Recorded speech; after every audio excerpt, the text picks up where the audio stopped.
But it is Good 5 enough. o'clock somewhere. 10 o'clock. Sawyer County Administration Committee meeting to order, please. Carol, may we have roll call? Sure. Tweet Schuman, Here. Ron Kinsley, Here. Dale Schleter,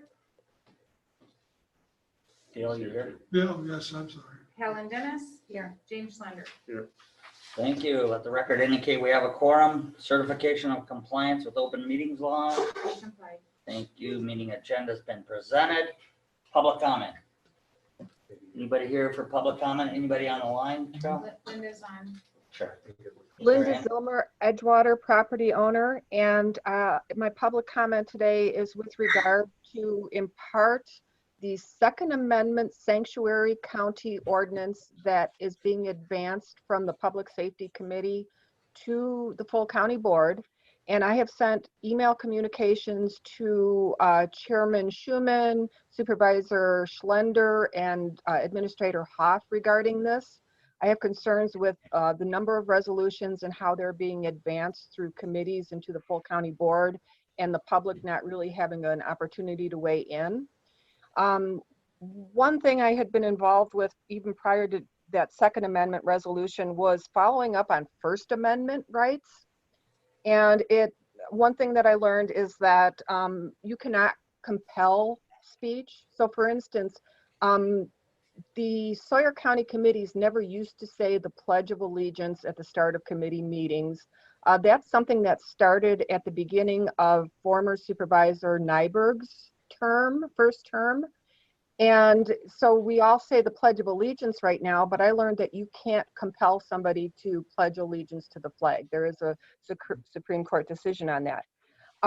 In light of the concerns I heard mentioned by the people who had submitted the Second Amendment resolution, there was some tweaking done to that removed things that they were interested in. And it seemed to me that they want assurance that county supervisors or any officials are going to uphold constitutional rights.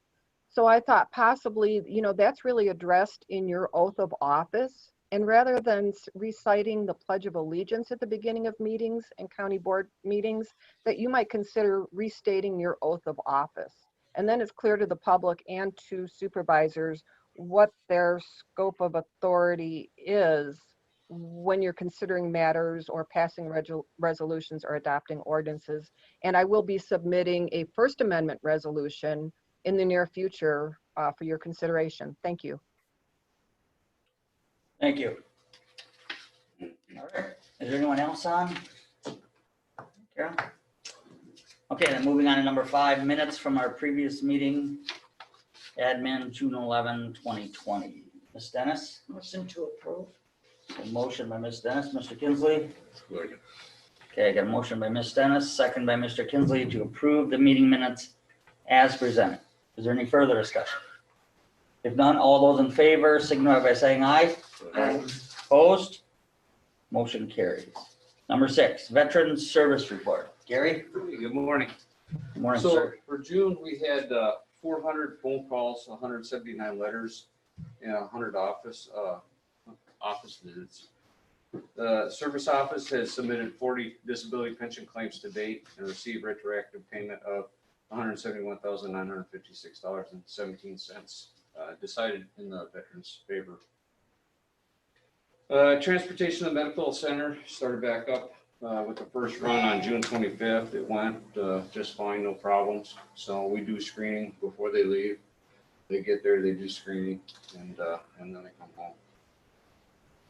The our training, it was scheduled, and then it was delayed, then it was canceled, and now it's rescheduled for October for our accreditation training to keep that updated, and that's in Siren. Like I said, in October. Other than that, everything that we have control over is up to date. So miscellaneous items. Minneapolis VA Medical Center is opening up its non-life-threatening services with a goal of 25% of what would normal operations would be for July. So like dermatology, optometry, those kind of services, they're opening up, and they're gonna feel their way out on how they're doing, and the hope is to increase that every month, therefore, from that to get back up to where they were, operating at 100% hopefully. And then the city of Minneapolis's position on defunding the police remains high interest for me. If they actually go to defunding the police department for the city of Minneapolis, I intend on going back to the federal VA and asking them to remove us from Minneapolis's hood of responsibility and be placed under TOMA's responsibility here in the state of Wisconsin, where we do have police. My concern is, I can't send a van down there without and be able to keep my driver and those veterans safe going through there, let alone having a car accident. I don't think they've comprehended how they do insurance policy adjustments or claims if you can't report an accident happen, and having that police report. It's just a mess, so we'll see what they do, but that's where I intend on going for the county, and we'll see what happens. I don't think we'll get there, but who knows? And the budget's of high interest, of course, and there's no increase other than wages, just like last year. We had a 1.5% increase that started July 1st. Other than that, I don't intend on increasing anything, maintaining, if not deducting a few dollars, but I do mean few, like 100 or less, maybe. So, and that's it. We've cut for 3 years, so I don't have much left to cut. So, unless you have different direction for us. So, Gary, does this budget include another position that you've been looking for? yeah, it's all what the budget. You give us. Yeah, the budget is, it's fine. Yeah, it's. So you have no vacant positions, you're all. No, they're all full. Staffed, okay. Good. Okay. Any questions, concerns for Gary? Anyone? Yep. Thank you very much. Appreciate it. Okay, moving on into number 7, Mike, information technology report. Good morning. Most of our time has been spent on help desk activities, a few other maintenance, things like that. One thing I didn't include on my report is an upcoming grant. There's usually very few grants that IT can take advantage of, but this one seems to be very promising. It's through the elections committee. It would be for us about $39,000. And so we have to submit something by the 15th. So what I'm doing is working with an IT vendor to kind of put together a high-level analysis of what we'd like to do. So the majority of what I'd like to spend the money on would be an email upgrade, primarily for the sheriff's department. Right now, they're running their own email server in-house. It's a little outdated. So I'd like to move that to Microsoft and go to a level where there's some advanced features like multi-factor authentication. So this is a big problem with us and a lot of other counties is people hacking emails accounts. This multi-factor kind of prevents that because it would send a text message to your phone and you have to approve it before changing passwords, stuff like that. So anyway, I just wanted to let you be aware of it, that there's this pot of money basically for elections security. So I'd like to take just a few $1,000s of that for an assessment from a firm, and the rest going to upgrading human services, courthouse, and sheriff email for next year. So I'll be putting that in writing. It'll be going to Tom and Carol, but I'm just throwing it out there in case anybody has questions or other things you'd like to see included instead.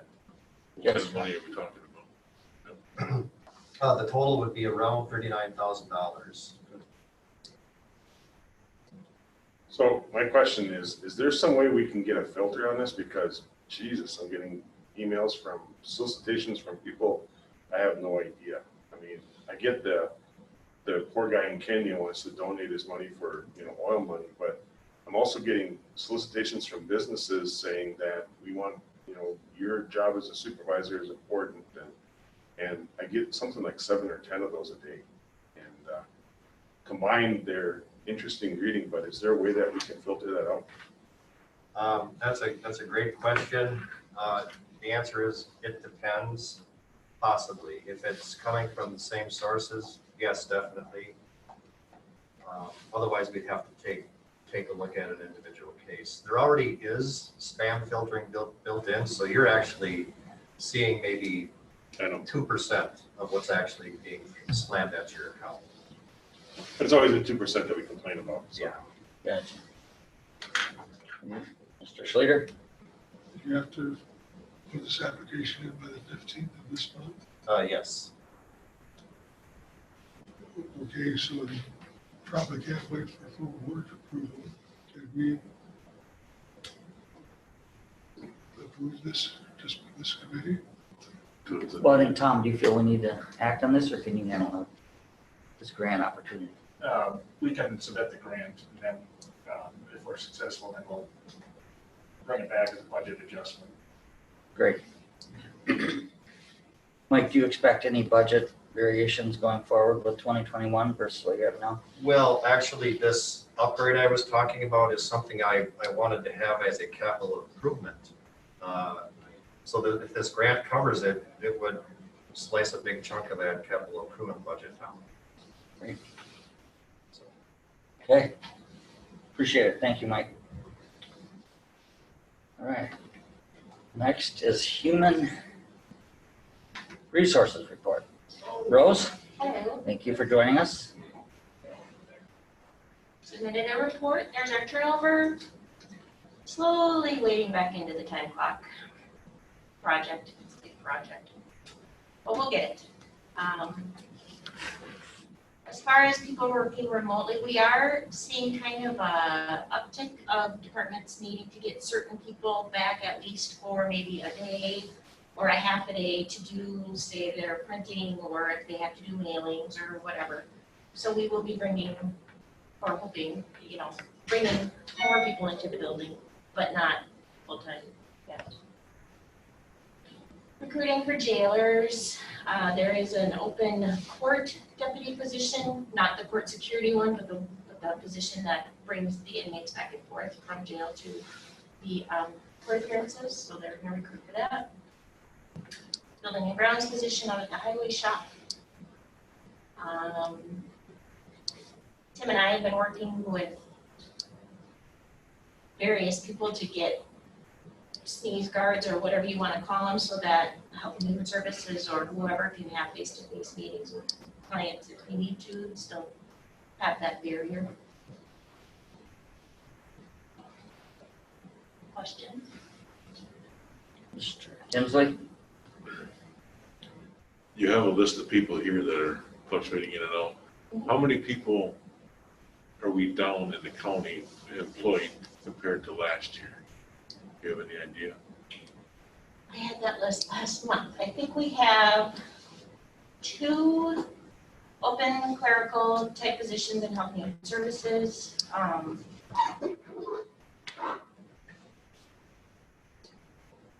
We do have several open full-time, well, not several, I believe 2 full-time jailer positions that are open. Highways down 1 driver. I would say 7, roughly, that's just a rough guess. Thank you. Some intentionally, that we're trying to absorb those positions and not fill. Thank you. Rose, these 2 clerical positions in Health and Human Services that were down, maybe Tom, you can answer this. Does that have any bearing on the outstanding receivables that we have at Health and Human Services? Are these people in collections or any part of that?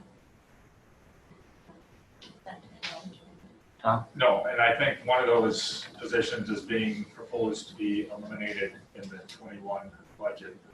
So they're allocating their workload amongst their staff. Okay. Anything else for Rose and HR?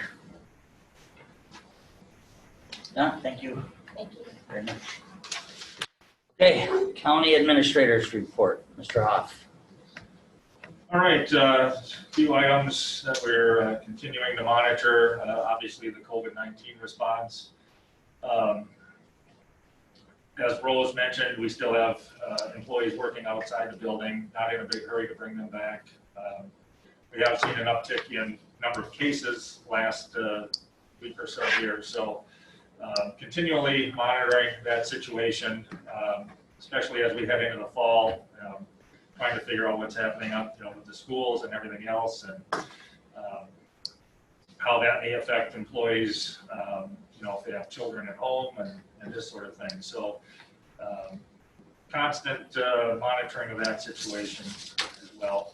There's also that group at the WCA level that's working on the local health officer authority to issue orders and what that means, and if we need to or want to do an ordinance clarifying what those authority and responsibilities are. So that work group has met a couple times, and we'll come out with something hopefully within a few weeks, and we'll bring that forward as well. Have not heard from Justice Point yet. They're supposed to get me a proposal sometime this week to help out with the CJCC functions. As you know, Diane is now retired, so part of the plan is to have Justice Point at least help us in the interim with some of those things, and especially as we look long-term for the grant funding that becomes available next year. Another aspect of that is developing the drug court that is needed in order to get the Second Circuit Court or second judge. So we'll be looking at that as well. Speaking of the second court, I did meet with city officials yesterday, their city attorney, their public works director, and our court counsel, TJ Duffy, with regard to the meeting at the city on Monday, where they are looking at the California Avenue expansion and vacation of Fifth Street. So that'll be presented to City Council on Monday. I did forward to them the latest plan and costs that we're looking at, just to give them an idea of the potential benefits that the county receives by building on a vacated Fifth Street. So we'll see what happens out of that meeting. We'll obviously meet Thursday evening and get updated at that point if there's any favorable or unfavorable results out of that Monday meeting. We'll be opening up contract negotiations with the union. That'll probably occur starting in, was it September or October? September. September. So we'll be working with an attorney on that process. That's, I think it was a 3-year contract this last time around. Yes. So we'll be working on that this fall. On the employee front, obviously, we initiated the July 1st raise that we had in the budget for 2020. So employees will be receiving that on their paycheck starting here July 1st. So that's good news for the employees. We're still moving those that are below the control point through the steps. And in addition, we moved the whole grade up 1.5% through the budget process. As we go into the 2021 budget, we hope to do the same thing. It'll depend on, where we end up with all the budgets and how it looks. But I think it is important that we do try and keep pace with compensation for our employees. We do have conversations with other county administrators and coordinators in the northern counties just to kind of keep tabs on what's going on, not only in the COVID response, but some of these things like wages and number of employees and what we're doing there. So we're kind of doing an analysis amongst us of just the number of employees we have in certain areas and the wage rates in those areas. There are certain areas in the county that the wages kind of get away from us as far as some of those technical skills or credentialed skills. and getting good people in those positions. So we're kind of comparing where the rest of our fellow counties are in those areas to make sure that, number one, that we have the proper number of employees. And what is the proper number? It's subjective, obviously, but just kind of comparing to make sure that, we're in the ballpark, not only in wages, but in employees doing the work. Some of that has to do with, caseloads and health and human services, those kinds of things to make sure that we're being as efficient as we can in those areas. One of the things that we talked about in finance is also related not only to the court, but to the budget is, the funding of our operations and funding of those capital projects and how we're going to anticipate that in the 21 budget. We'll be looking at financial advisors to help us structure, the debt that would be proposed for an additional courtroom. And also if we need to issue debt for capital items, which we're planning on in the budget, since the resolution was adopted last month, allowing us to plan for debt within the 21 budget. We're also doing a cash flow analysis that'll help us. Well, it's a tool that will help us explain to the public why we're in financial difficulties and another reason that the budget is the way it is. So that'll be helpful as well, I hope. The census is going on now. The northern part of the state has low response numbers. That's typical, but it is important. I think there's a big push or surge, whatever they're calling it, to get those numbers up. And it's important that people do respond to the census because that's where a lot of our funding comes from as a per capita kind of situation. So the more we can do to get people to respond to that census, the better off the county is. And perhaps, as we speak publicly and, the radio show is another good option to get that out to the public on why that's important to get those responses in. That's kind of the highlights. If you have any questions or comments on other items, we can entertain that as well. Jim, you're pretty quiet down there. So I got one question. Yes, sir. And I was gonna put this under for discussion only, just because I don't want it to be binding, but in the last two meetings, I've had issues with, or I've had, I don't wanna say issues, because I don't wanna say it's not important, but something that we need to get some kind of is the responsibility of masking during meetings. And as a committee chair, I know that I'm responsible for the conduct of the meeting and will carry out any directives that are issued from the full board, any statutory requirements, and any guidance that I get from either county administrator or legal counsel. And so in the public safety meeting, required a person to wear a mask, and that person had taken umbrage with that, and we had discussions about it. And then at my next meeting was Econ. I had a committee member who also had an issue with it, and both of the individuals contacted me, through email and shared with them their research from our site. And I wear a mask because I do have a concern about the coronavirus, but I wear it specifically because I've had one of my friends ask me to wear a mask when we're in a meeting with them. And so I do that for that. And then I do that because I'm not a medical expert, and I don't know how to balance the flood of information that comes from masking and civil liberties and medical concerns and whatever else. And so it's an hour and a half of my time. I try my best. It's not the most comfortable. It's hard for me to speak, and I'm actually claustrophobic, so it makes me, it's an issue for me, right? And so it's not something I do naturally. But I have to tell you that I have a concern that if I don't have a unified policy from the county, it's difficult for me. I cannot in good conscience enforce a policy that's not properly stated. And so as a committee chair, I'm going to have a hard time a reluctance to enforce a masking policy for everyone, all the participants, until I get some clear guidance. If I get clear guidance on it, then I will do whatever I'm directed to do, and I will carry that out to the letter of the law, including compliance and all the enforcement mechanisms. One individual got on the verge of being like putting hands on and got pretty disrespectful. And so I disengaged him, and the sheriff helped me resolve that situation. And so I'm concerned that if we don't have a clear guidance and then we're invoking law enforcement to enforce something that's a recommendation, that's troublesome for me. I have an issue with that. And so I just want everyone here to be aware that I respect my oath, and don't even get me started on the resolution discussions.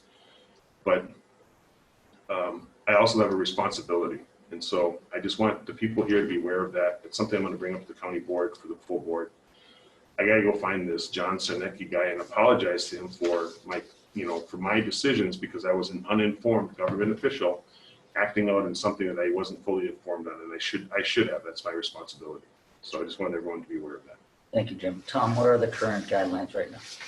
They are the Through ones the that public I health sent official. out by email. Correct. So that's the current policy, and Julia Okay. was making sure that the website was updated. But under the current conditions, and public health has gone to this, green, yellow, red kind of situation. Right now, we're under green, which means we're, low community spread. And these things are subject to change. It's obviously a fluid situation. So, but the current policy that we're working under is what I sent out, that public health had put out earlier, in that employees, and we can direct employees what to do. So employees are required to mask when we're in meetings like this. They're not required to mask when they're alone in their offices or that sort of thing. So employees, we can require to mask. The public, we cannot require to mask. So they're highly encouraged to wear a mask, but we cannot force the public to wear a mask. We still run the meetings virtually and encourage the public, if they have issues either wearing a mask or not wearing a mask. There's two sides to the story. Some people don't want to wear a mask for specific reasons. That's their prerogative. Others want to wear a mask and want to be around people that wear masks because they have health concerns of their own. And so there's two sides to the story. We still run these meetings virtually and encourage people, if they're not comfortable in an environment where people may not be masking, there's that option. But as far as the public or county board members, even, we are not requiring them to wear masks at this time, and that's the direction and the policy that was sent out by email to board members this week. Thank you. Mike? Rebecca, hand up. Yes, Rebecca, go ahead. Yes, thank you. I want to briefly touch on this. I was not at the meeting in which Supervisor Schlender referred to. And I haven't been directly involved with respect to, the county's preparation or issuance of the most recent policies when there was the change from the green to yellow. However, I just want to comment and reinforce the really state of confusion of the law with respect to masking policies and really local health officers' statutory authority in general. The analysis that was applied pre the Secretary Palm decision was different than it is now. So the analysis and the advice that WCA was providing, and that Andy and I have been providing to counties and other employers with respect to masking of employees or masking of visitors to facilities, again, is different now than it was before. So there's different legal considerations. So if there is a feeling of confusion or a feeling of non-consistency, it is absolutely frustrating for all of you. I understand that, but it is a feeling that is being felt throughout the state. And I think the county is doing a good job, and I think Julia Lyons is doing a great job in trying to set forth as much clarity as possible. As I'm sure you can imagine, there's new cases filed throughout the state almost on a daily basis, challenging masking requirements or challenging other local requirements. So while we're not bound by filings in a circuit court or in a federal court, those are all things that we're monitoring on a daily basis. And also, again, I was not at the meeting that Supervisor Schlender referred to, but I just want to remind the county too, even if you have a member of the public that is being disruptive or being disrespectful, the chair absolutely has authority to ask for removal of that person. That's a separate legal issue than removing someone because they're not wearing a mask. Again, my understanding is the kerfuffle started because of the mask question, but keep in mind, anytime you have a member of the public that is being disruptive or acting in the manner in which it's my understanding this individual acted, you absolutely have legal authority to remove that person from the meeting. That's it. That's all I wanted to say in terms of the masking and orders. If you have any other questions, of course, let me know, because this is a ever evolving situation for counties.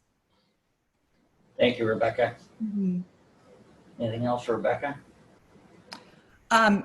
Not on this issue. Again, unless you have specific questions regarding this or other issues, I'll be on the line.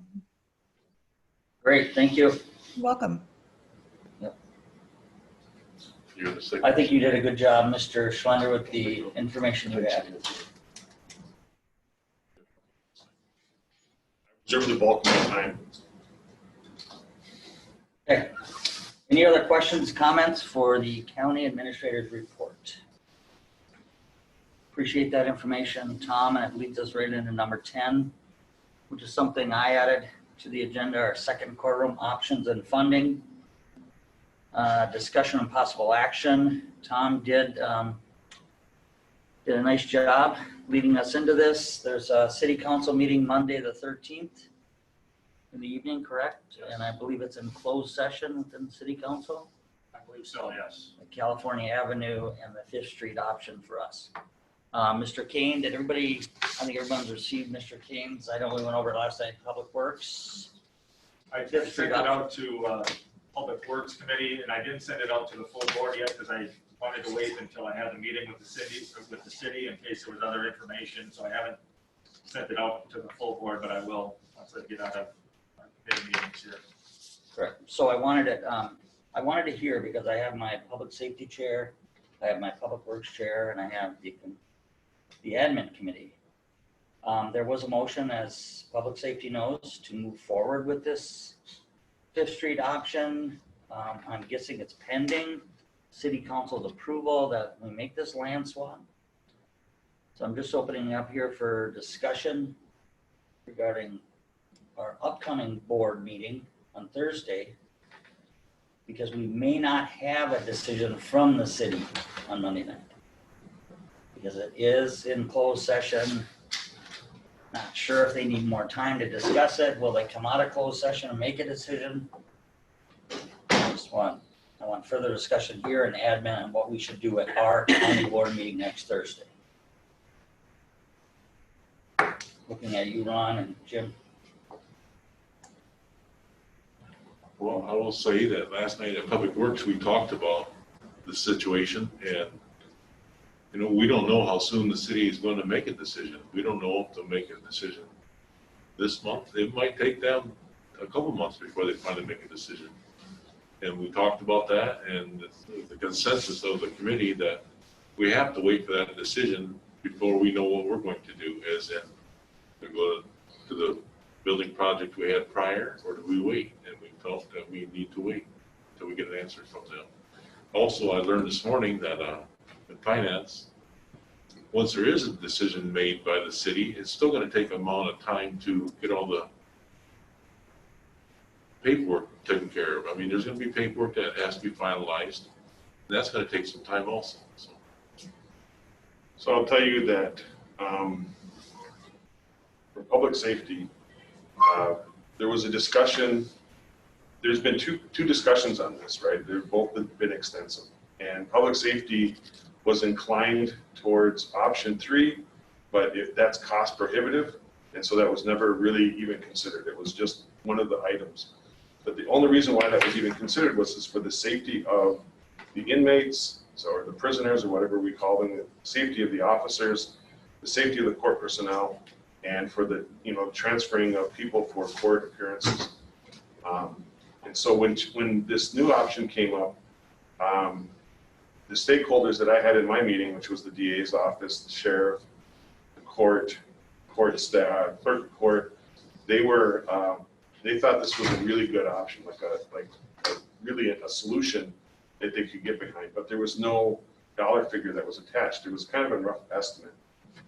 And so they're encouraged with this possibility.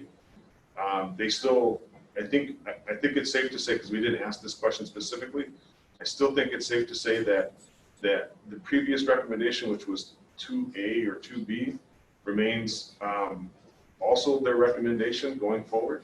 Mhm. But the one question that was kind of filtered through but not really addressed, because we didn't really want to get to the politics of it, was a commitment on doing this. And we keep That's where I want to go.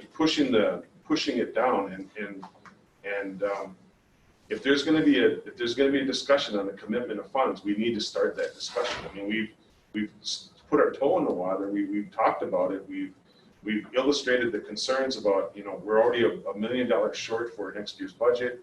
We're trying to, and I wrongly and just stupidly made the reference of rob Peter to pay Paul, but the idea that we're trying to finance these things is, these are real-time concerns. And if you don't have bucks, there's no Buck Rogers, right? And so, but we need to make a commitment on what we're going to do about this. And we're either in it to get it done, or we're not going to do it. And we really need to get to that point. And entertaining these options and delaying that discussion, all it does is frustrate the process, because the longer we reopen this up for discussion, the more possibilities and alternatives we're going to invent, and then we're actually not getting anything done. And it's a serious conversation. Mhm. We have lifelong tax-paying citizens who are concerned that they don't need a larger court system because they're not in trouble, but yet we have a tourism-based economy that invites people to come up here to enjoy themselves and to avail themselves of our resources and our hospitality. And then if they act out, we have to do something to protect our property, our people, our rights. We just got done hearing about the First Amendment resolution. We're going to get the Second Amendment. What about the Fifth, Sixth, and Seventh, and Eighth Amendment? So that's my condensed to you, a little bit of some some addition to the discussion from the second courtroom. Yep, and I welcome that discussion, Mr. Schlender. And I know I have your minutes, and I have the motion here by Ms. Dennis, second by Mr. Schlueter, to recommend to the full county board in favor of extending California Avenue to Nyman and the Fifth Street option for the second courtroom. And that motion carried. So Ms. Dennis, do you care to comment? Yeah, at public safety, we went into this in quite detail. Wonderful. And we said, if we're going to do this, let's do it right. And so this Fifth Avenue and California is the best option. Great. We also talked about borrowing the money and then at a later time going through a referendum, because right now we don't have time for that. Tom, do you want to add to that?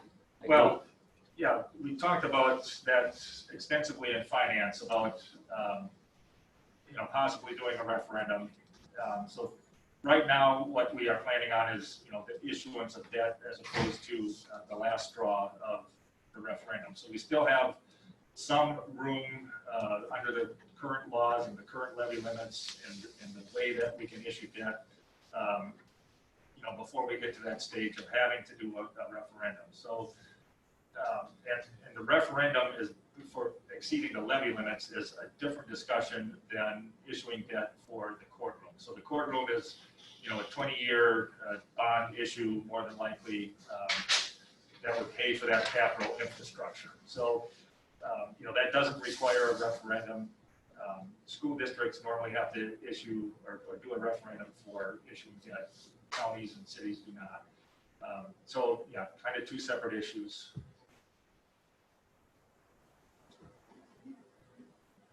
Good. And it did, and finance chair did explain to us that the would be at what Kane and the construction company came through with 5.5 to 6 million, that it was a very doable $7 to $8 per 100,000 property value, Tom?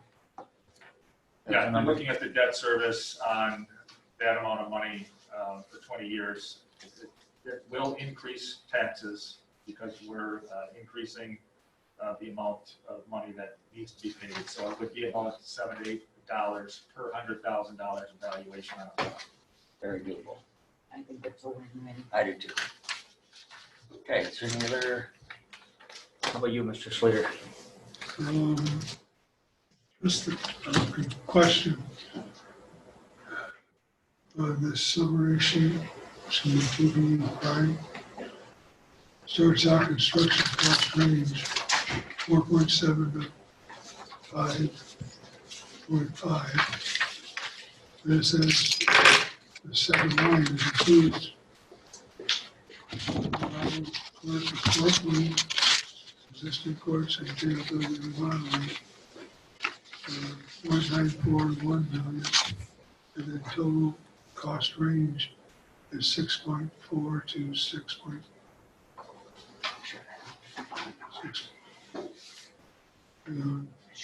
5.64 to 6 million.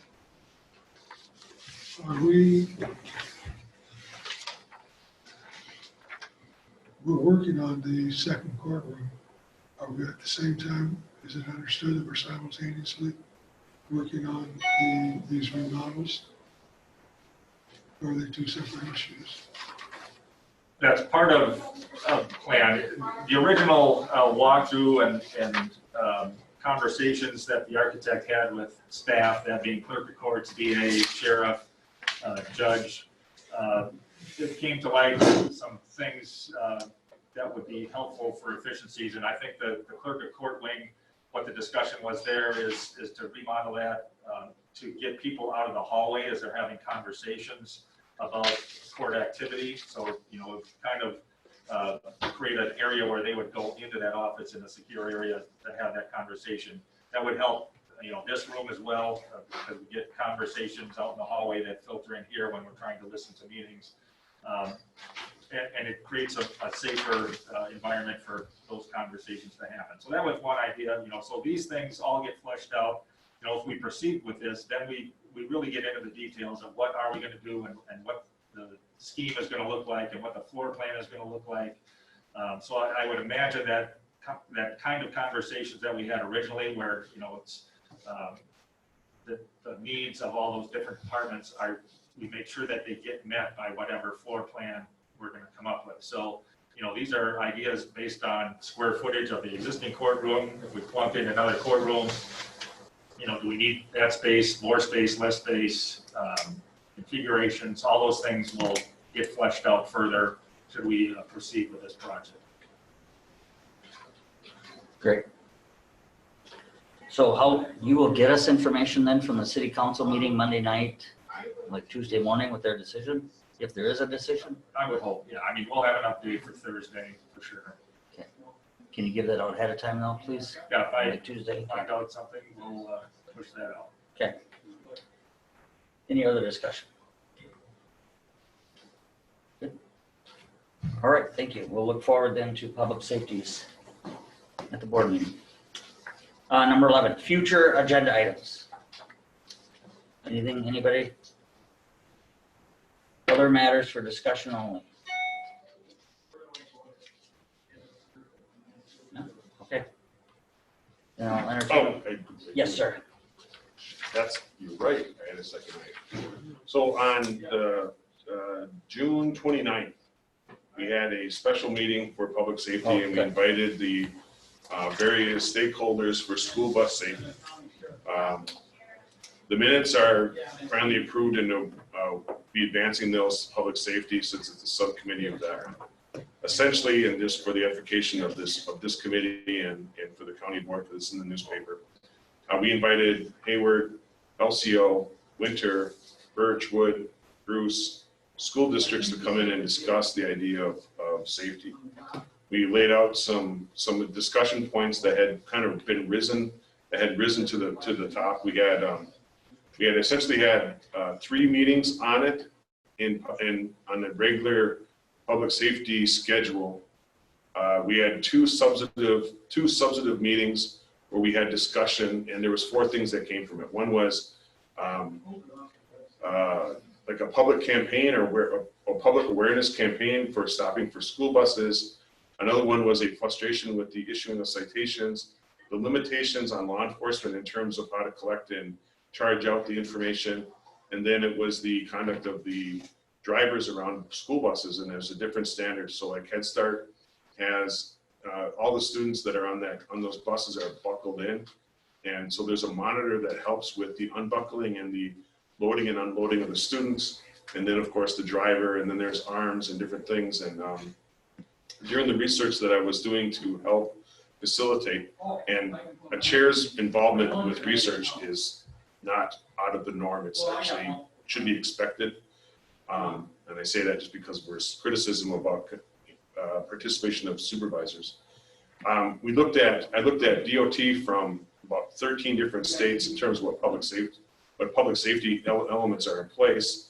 And it seemed more of an ad campaign than it was actually dealing with concerns. And so you would see things like only 1% of all students are injured or suffer some kind of pain or something. And I thought that was, not fair. And so I put up a graph of the injuries that have been recorded from the state of Wisconsin to try to elicit participation. The other stakeholders that were present was the busing companies that staff these. And so Hurricane Busing, which does the Hayward School District, the LCO School District has its own buses, and their busing director was there. And then we also invited law enforcement. And City of Hayward, LCO, PD, Sheriff's Department was present. And then we had some of the other actors. We had Indian Head participate via virtually. We had the LCO Head Start. And it was a fruitful discussion, but I'm going to say that the public safety has met its obligation in addressing this. We have put everyone together, and we're letting the stakeholders decide what the next steps are. And so that's going to be my report when we get to the full board. That's also my report to the Public Safety Committee when we have these minutes published. And so I know there's an article out there. If there's any questions, I'll field questions that anybody has, but there's a certain limit to what we can do as supervisors. And it's my estimation, based on my experience on the county board and under the leadership I've seen from Mr. Kinsley and Mr. Schuman, we have tapped out what we can do. We put the people together in a room. We invited outside research. We put as many people together. And if they want to finish that, we've done that. I still get calls and issues from constituents who are concerned about safety. And now it's gone from people not stopping for buses to what COVID distancing and social distancing is going to be on in the bus. And I can record those and I can refer them out, but I can only do so much statutorily under the oath and the Constitution that we have in place. And so I offer that as information only and as a report from a committee that I was participating with. Thank you. Look forward to that at the full board, Jim. Thanks. All right. Nothing else, then I'll entertain a motion to go to closed section. Make a motion to go to closed session pursuant to section 19.85G, Wisconsin statutes to confer with legal counsel, possible legal involvement of Sawyer County. Second. Second by Mr. Schlepper. All those in favor signify by saying aye. Aye. Opposed? Motion carries. 10:49, Carol, closed section. Okay. Mike, go ahead.